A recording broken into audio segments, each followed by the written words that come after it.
I am on my way to Seattle for a girls' trip, and I am so excited because I'm going to see my two best friends. We're going to go to the Tulip Festival, Tulip Gardens, and I'm also going to read this book along the way.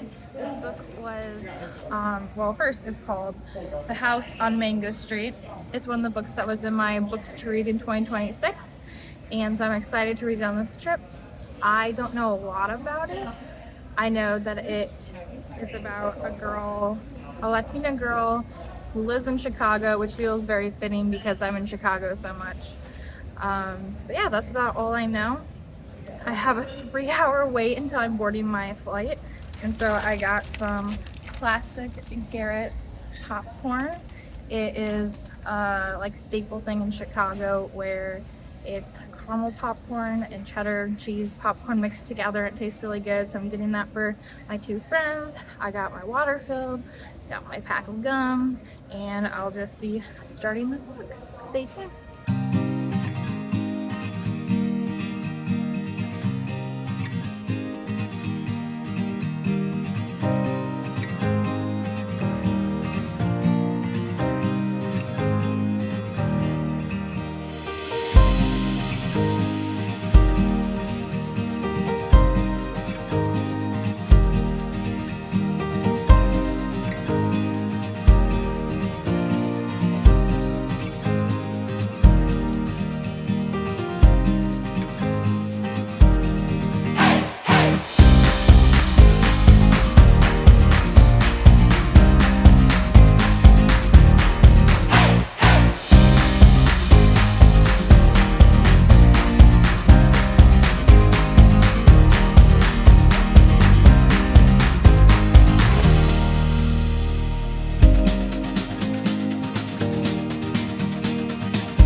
Hey guys, I'm on my way back to Seattle.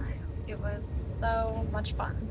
I spent Friday basically just traveling there, and then Saturday, me and my two best friends explored Seattle. One of my friends lives there. We had an amazing brunch at this one place called New. It had like different ethnic foods, and it was so tasty.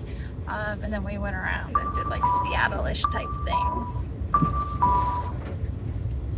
Went around and did Seattle-ish type things where we went to Pike's Place, of course, and like the market there, Pike's Market. And then we saw the new boulevard. And then the next day, we went to church, went to this Japanese place where it's just sushi, and there was like 30 different sushis, and you could just like pick whichever ones you want and then weigh it and then pay for it. Yeah, that was amazing. And then the final part of that day was we drove to Mount Vernon, and there's a street market fair going on because of the Tulip Festival. and we like walked for like an hour and a half and we still didn't see everything. But while we were walking, there was one booth that was just for like local authors, and one of the authors stopped us because we were wearing like book shirts and I love looking at different books, and so she was like, oh, what are you guys doing? And so we started talking to her. Turns out she wrote her own book. She is from Moldova, and during like the fall, the aftermath of the Soviet Union, she did this thing like called a mail order wedding. I don't exactly know, so I'm gonna read the book. And came to the US, got a husband, and wrote this book. So now I have a new book, and the author, she signed it. It's called Mail Order Family by Irina Van Patten. I'm excited to read it, and it just sounds really intriguing. And the country where I used to live was a part of the Soviet Union, which is where she was too. So just a little fun, I don't know, it'll be interesting to see how the countries are similar and different. But yeah, looking forward to a new book to read. The next day, which was Monday, yesterday, we went to the Tulip festivals and walked around for several hours, and then hung out in the town, and then went back to Seattle. But yeah, the challenge for this trip was to read this book, The House on Mango Street, which I did. I read it a couple hours on the way out, but was so tired that I just fell asleep. And the same thing on the way back, just a little bit on the way back, but as you can see, it's very thin. So it was a very quick read. Yeah, it was different than I expected it to be, because it was basically written in poem Ladies and gentlemen, style. the last station stop was the Summit. Joliet will be next in 30 minutes. Joliet, 30 minutes. Okay. So it was written in like vignette poem style, which I have never really read a book like that before. But it was really interesting. The first part talked about the author's life, and then the second part was about a fictional character called Esperanza and her life on Mango Street. It went just through like adventures, hard things, school things, like just like 1 or 2 thoughts per chapter. The chapters are really short, like 1 to 2 pages. Overall, it wasn't my style. Sometimes it was hard to focus because the chapters are so short and it was hard to like really dig in. But in general, I thought it was really interesting, and I love cultural things. So I give this book 4 stars. It is a classic.